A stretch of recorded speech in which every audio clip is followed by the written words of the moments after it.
하나님 말씀 요한복음 13장 13절에서부터 15절까지 요한복음 13장 13절에서부터 15절까지 봉독해 보도록 하겠습니다. 너희가 나를 선생이라 또는 주라 하니 너희 말이 옳도다. 내가 그러하다. 내가 주와 또는 선생이 되어 너희 발을 씻겼으니 너희도 서로 발을 씻기는 것이 옳으니라. 내가 너희에게 행한 것 같이 너희도 행하게 하려 하여 본을 보였노라. 아멘. 거룩하신 주님 은혜 감사합니다. 허락하신 말씀을 통해서 다시 한번 부활의 그 승리의 기쁨을 누릴 수 있게 하시고 부활 사건 이후에 우리들이 해야 될 일이 무엇인가를 다시 한번 점검하며 하나님께 영광 돌리기를 소원하오니 아버지 함께 하옵소서. 예수님 이름으로 간절히 기도했습니다. 아멘. 참 좋은 주의 날입니다.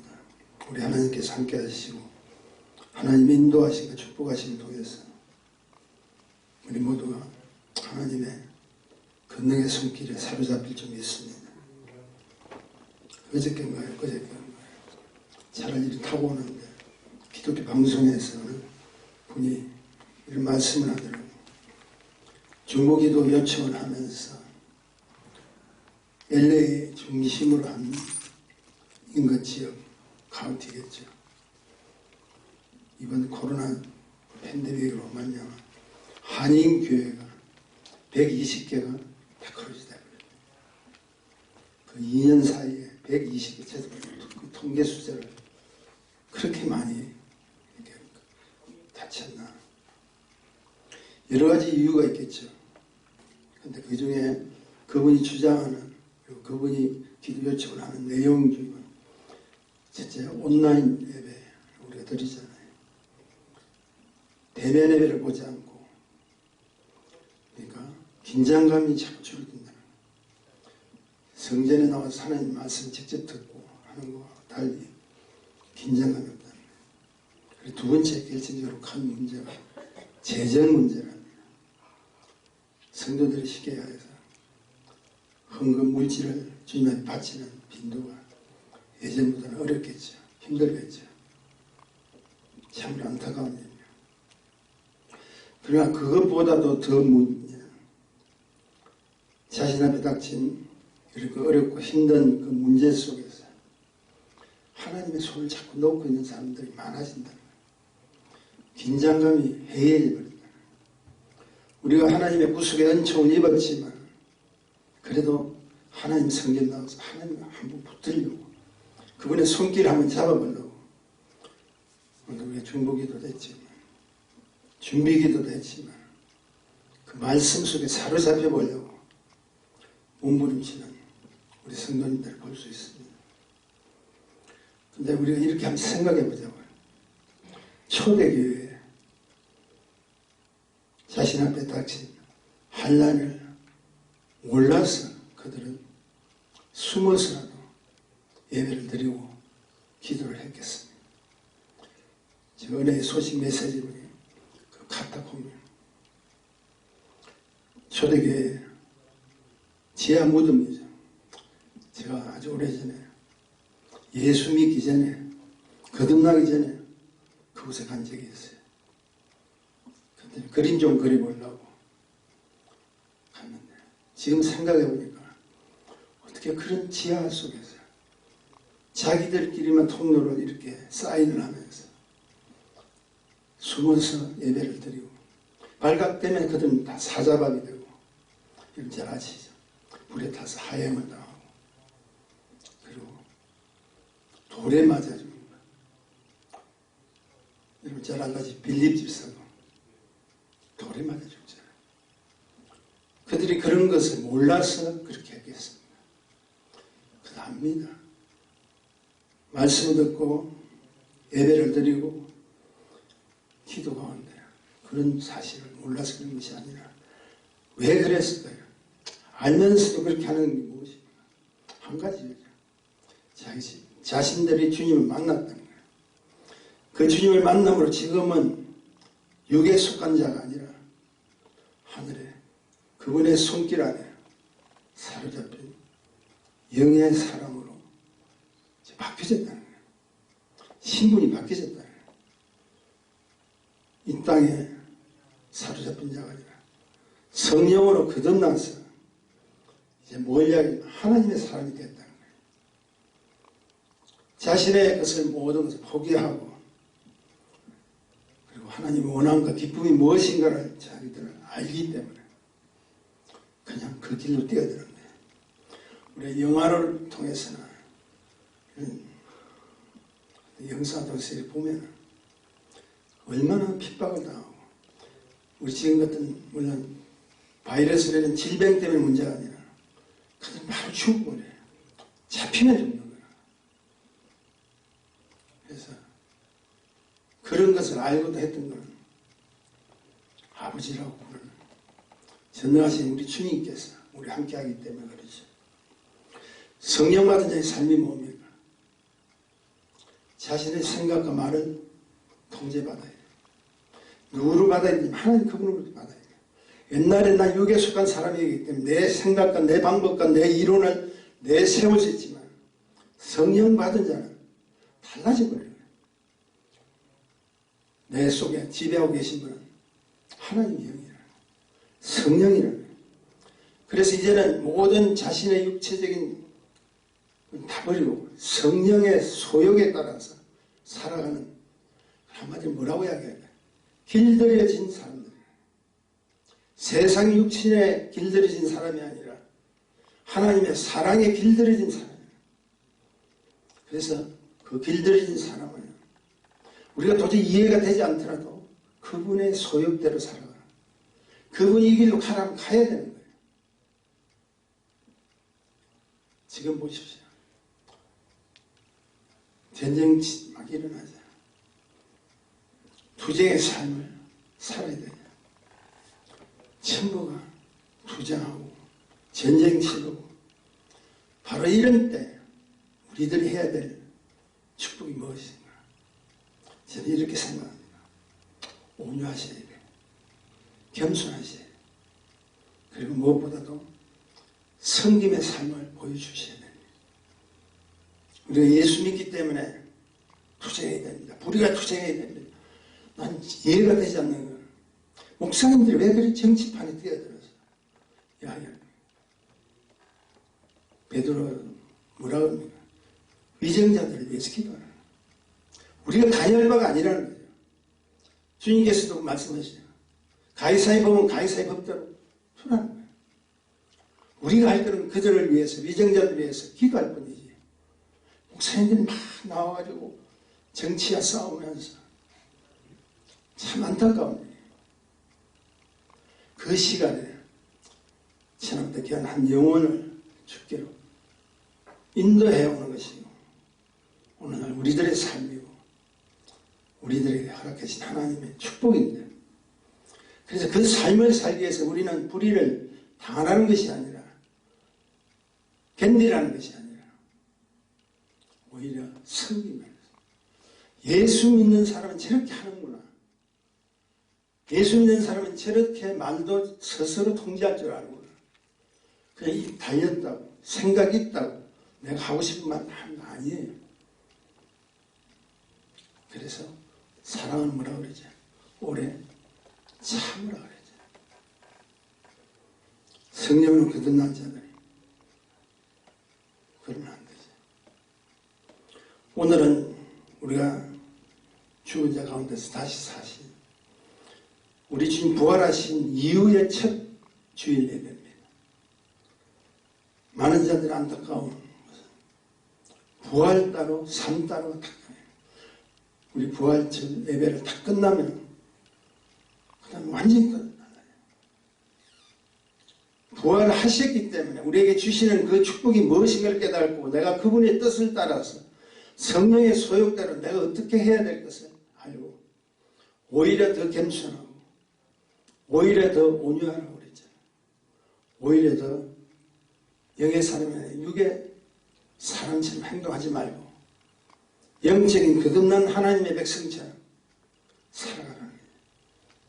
그럴 때 하나님께서 우리에게 주신 축복이다. 그러므로 지금은 산자잖아요. 산자는 산자의 축복을 바라요. 내가 산자의 축복을 누리려고 살려면 제일 우선 점검을 해야죠. 살아있는 자의 참된 모습이 무엇인가 자기 자신을 먼저 깨달아요. 오늘 본문은 우리가 잘 아는 내용이죠. 우리 주님이 죽음을 곧 앞두고 사랑하는 제자들을 불러서 마지막 식사를 하는 거죠. 이 부활절 바로 전 사건들입니다. 근데 왜 목사님이 차라리 이 설교를 그때 우리 지난주에 부활절 치르기 바로 전쯤 했으면 좋지 않을까 생각할 수 있는데 저는 완전히 바뀌어졌어요. 그 이유가 있습니다.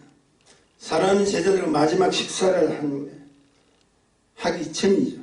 식사를 하기 전에 먼저 주님께서 제자들의 발을 씻겨주는 우리 흔히 이야기하는 세족식을 하고 계시다. 그 세족식을 하는 장면 중에 하나가 오늘 우리가 다루는 이야기입니다.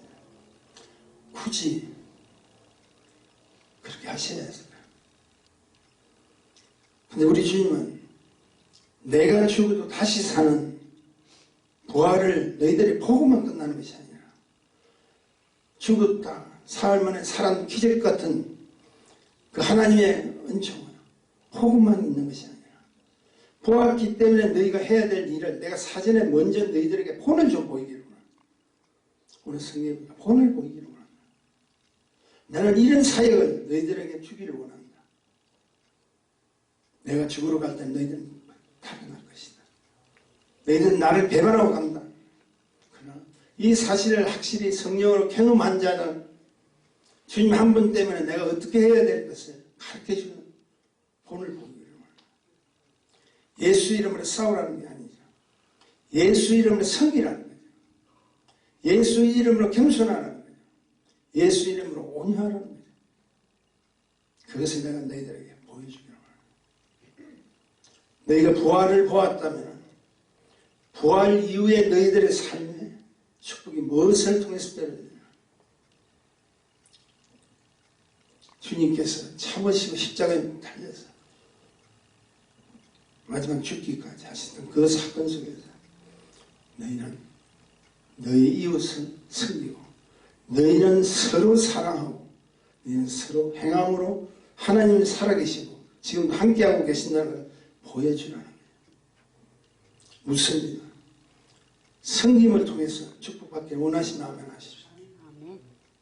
섬김의 축복의 첫 번째를 저는 이렇게 말씀드리는데 섬김의 대상이 필요하잖아요. 내가 섬긴다고 해서 내 자신 혼자로서 되는 거 아니잖아요. 14절 제가 좀 읽어드릴게요. 내가 주와 또는 선생이 된 너희 발을 씻겼으니 너희도 서로 뭘 하라고요? 발을 씻기는 것이 옳다고 이야기해요. 여기서 서로라 그러죠. 대상이 있어야 되죠. 서로라는 말은 대상이 있어서 상대와 대상이 있어야 말이 성립이 되잖아요. 그렇다면 대상이 어디 있습니까? 제가 질문을 드릴게요. 그 대상이 어디 있습니까? 찾지 마십시오. 이미 성령님이 보내주세요. 내가 찾는 게 없어요. 성령님이 보내주셨다니. 저는 분명히 말할 수 있습니다. 지금 제가 주의 종이 되어서 지금까지 사역 가운데 내가 찾아본 적이 없어요. 성령님이 지나간 세월 속에서 보내주셨어요. 우리 선교지를 가도 마찬가지입니다. 어떤 사람 처음 만나요. 내가 찾은 거 아니잖아요. 성령님이 보내주셨어요. 성령님께서 인도해 주셨잖아요. 인도도 마찬가지예요. 수많은 사람들 모였을 때 난 그분도 몰라요. 하나님이 준비하시고 보내주셨다. 어떻게 찾습니까? 성령님이 당신의 어떤 일터를 통해서 당신의 가정의 관계를 통해서 내 이웃을 통해서 성령님께서 필요하신 분들을 보내주신다. 단지 우리 눈이 보이지 않는다. 우리가 기억해야 되는 거다. 보내주신 그 영혼을 찾을 수 있는 영적 눈이 떠야 된다. 그게 산자예요. 그리고 우리가 꼭 기억하셔야 될 것은 보내주신 영혼을 소홀히 하면 안 된다. 자기의 관계 속에서 원수, 관계 속에서 미움, 관계 속에서 자기가 싫은 그런 것이 아니라 하나님께서 우리에게 보내주신 영혼을 생각한다면, 그들을 섬겨야 될 대상으로 생각한다면 사실 그 영혼을 통해서 하나님께서 얼마나 큰 축복을 허락해 주시겠습니까? 그게 우리들이 해야 될 일입니다. 갈급함이 있어요. 성김의 축복 두 번째를 말씀드릴게요. 저와 여러분은 성김을 하기 위해서 하나님께서 부르심을 허락해 주시고 불러주셨어요. 제가 본장 1절을 좀 읽어드릴게요. 13장 1절입니다. 6월절 전에 예수께서 자기가 세상을 떠나 아버지께로 돌아가실 때가 이런 줄 아시고 세상에 있는 자기 사람을 사랑하시되 뭐라고요? 끝까지 사랑해요. 제가 이 말 참 많이 여러분에게 인용했죠. 여기서 자기 사람이라고 그랬잖아요. 스스로 온 자가 아니라 자기 사람이에요. 제자 중에 어느 한 사람도 여러분 스스로 예수님 찾아와서 제자 되겠다고 한 사람은 없어요. 다 주님 찾아가셨어요. 아브라함도 하나님이 찾으셨잖아요. 모세도 하나님이 찾으셨잖아요. 신약시대 12제자도 주님이 찾으셨잖아요. 여러분 알다시피 다메섹 상에서 주님 만난 사도 바울도 주님께서 찾으셨잖아요.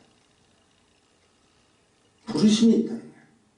그래서 저는 이렇게 생각합니다. 우리 예수라는 교회 성도님들 오늘도 이 자리에서 하나님 그분과 함께 예배를 드릴 수 있는 부르심을 받은 하나님 백성들 실제로 감격하지 않으면 안 됩니다.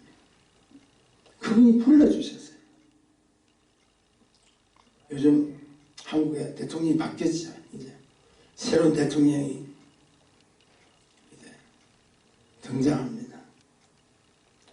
그 새 대통령을 보좌할 내각이라고 그래요. 내각 구성 지켜야 돼요. 장관들을 선임하는데 제가 잠깐 뉴스에 보니까요. 대통령이 이렇게 이야기하시더라고요.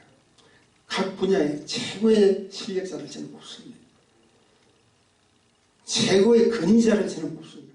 여러분 그 뉴스 들으신 분 굉장히 강조하더라고요. 각 분야에서 최고의 실력자를 뽑겠다고 해요. 그래서 대부분을 보니까 서울대 출신 학자, 교수들이 대부분 찾아오고 있다. 여기서 여러분 잠깐만 생각해 보십시오.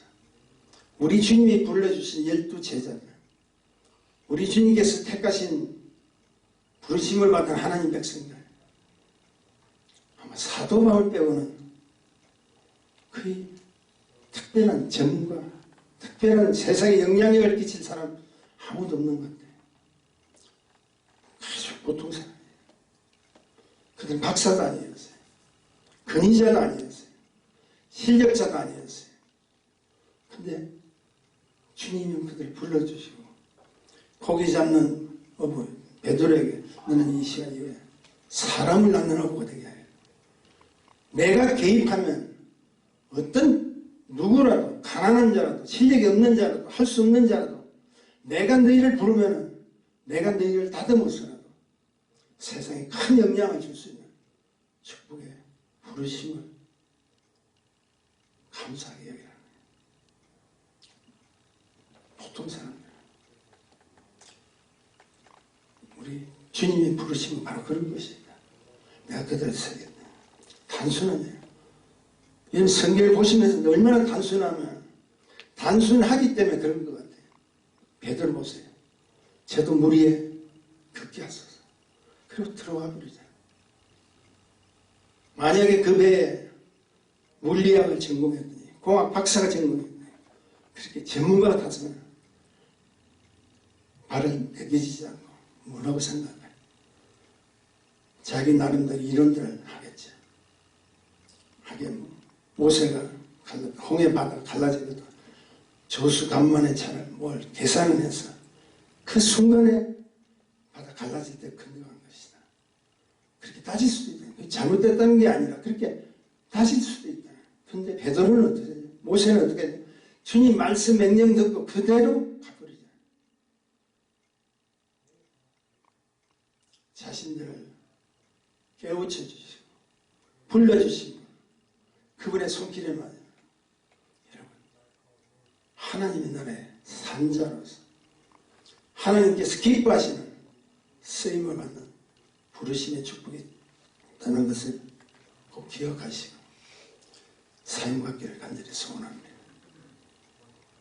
성김의 축복, 세 번째는 성김의 순종이 필요한 자입니다.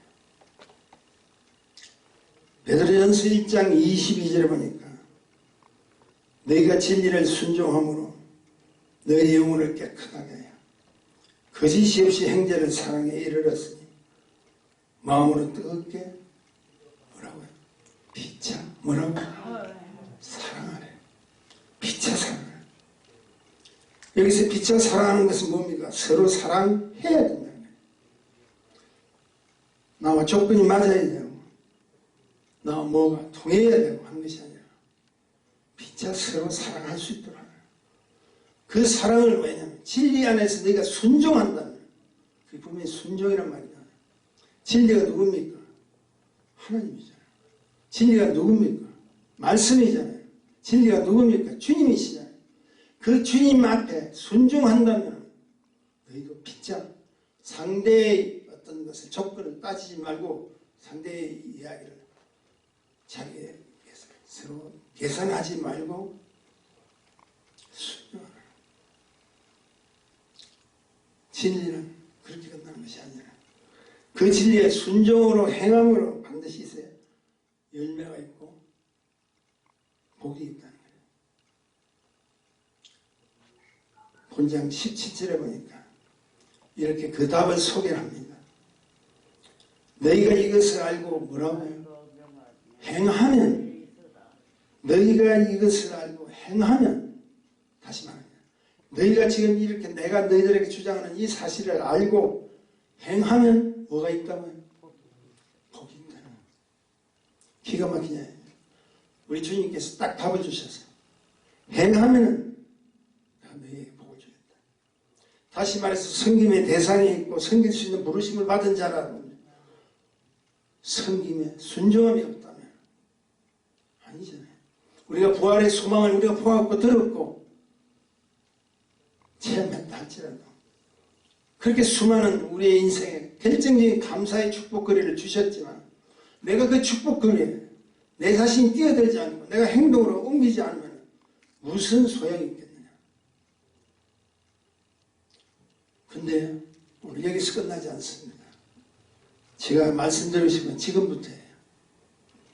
오늘 본문은 우리에게 성김의 축복으로만 끝나지 말고 주와 선생이 되어서 너희 발을 씻겨서 너희도 서로 발을 씻어 주어라. 그리고 이것은 뭐라고 하면 이것을 옳다고 이야기해요. 옳은이라고 이야기합니다. 주와 선생님. 예수님은 주와 선생이 되어서 제자들의 발을 씻어 주셨다는 거예요. 이 사실은 성김의 차원을 높여주셨다. 우리가 섬기는 자라고 해서 여러분 잘 들으세요.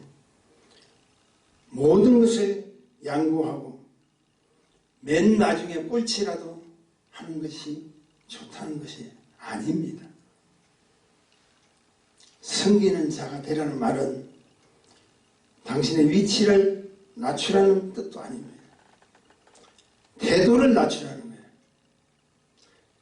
지금 장로의 위치에서, 근사님 위치에서, 목사의 위치에서 포기하는 것이 아니라 자신의 태도를 낮추라는 거예요. 여러분 한번 생각해 보십시오. 주인이 있는 종처럼 섬기는 것은 당연한 일 아니에요. 나의 종이기 때문에 주인을 위해서 쓰임받는 당연한 거 아니에요. 근데 보세요. 주인이 종처럼 섬기는 것은 얼마나 힘든 일인지 아세요? 종이기 때문에 주인을 섬길 수 있지만 주인이 종처럼 섬긴다는 건 쉽지 않다는 거예요. 이것은 종이 되는 것이 복이 아니라 종의 마음을 가지는 것이 복이라는 거예요. 내가 어떤 일을 하더라도, 목사님이 하더라도, 장로님이 하더라도, 권사님이 하더라도, 우리 주님이 하시더라도, 아니 이 시간에 성령님께서 우리를 축복하여 주시더라도 너희가 그 자를 섬기려고 한다면 종의 자세로 낮추라는 거예요. 너희 권위가 떨어지는 것이 결코 아니라는 거예요.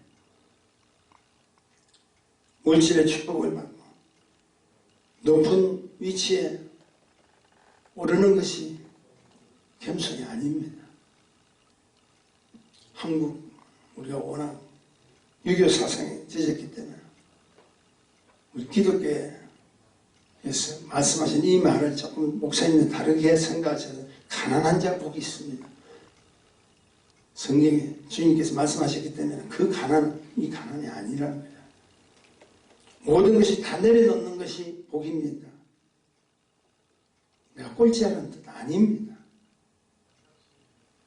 물질의 축복을 받으십시오. 성공하십시오. 근데 당신이 그 물질을 가지고 쓰임을 받을 때는 가난한 자의 마음으로 쓰임받아요. 겸손한 자의 마음으로 쓰임받아야 된다. 그래서 우리 주님께서 뭘 이야기합니까? 내가 주와 선생이 되었다는 이야기는 나의 위치가 변한 것이 아니라 그럼에도 불구하고 너희들 발을 씻겨주는 이 모습을, 섬기는 자의 모습을 너희는 본을 바라네.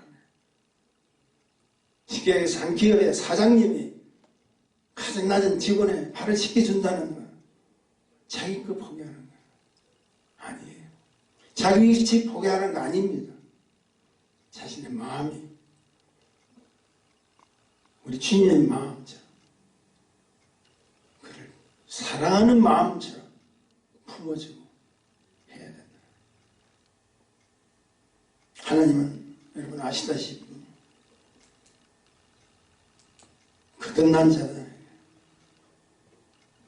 부와 위치까지도 오히려 사용하시는 걸 우리 잘 압니다.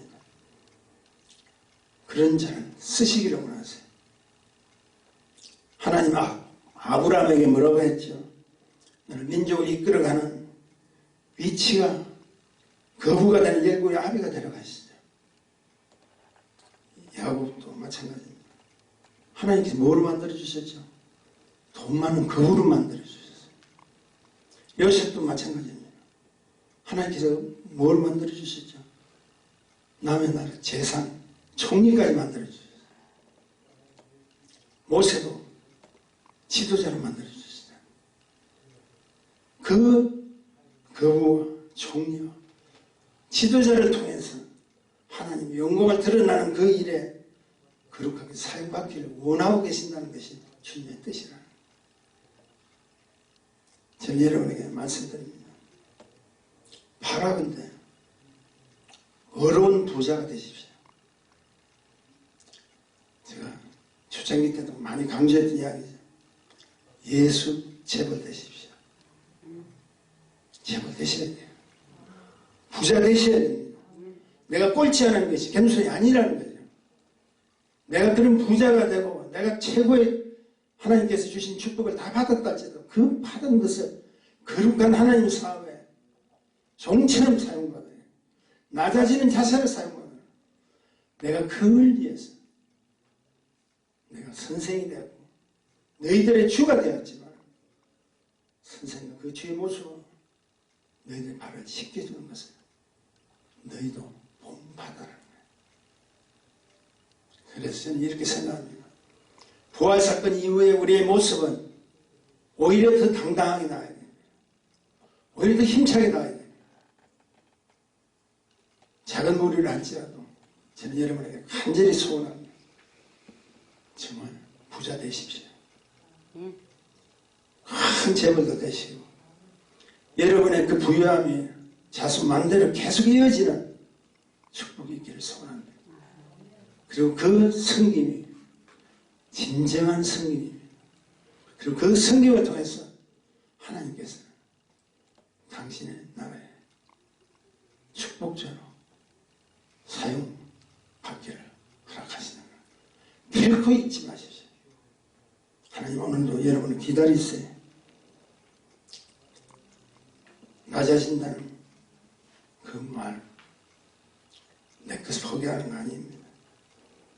주와 성생이 되셔서 왕같은 제사장이 되셔서 거룩한 나라가 되어 하나님 쓰임받는 축복들이 이 부활사건 이후에 우리들의 삶 속에서 일어나기를 소원한다면 기도하신다면 저는 확신합니다. 하나님께서 저와 여러분을 크게 사용하실 것을 믿습니다. 그렇게 되시기를 간절히 주의 이름으로 축복합니다. 아멘.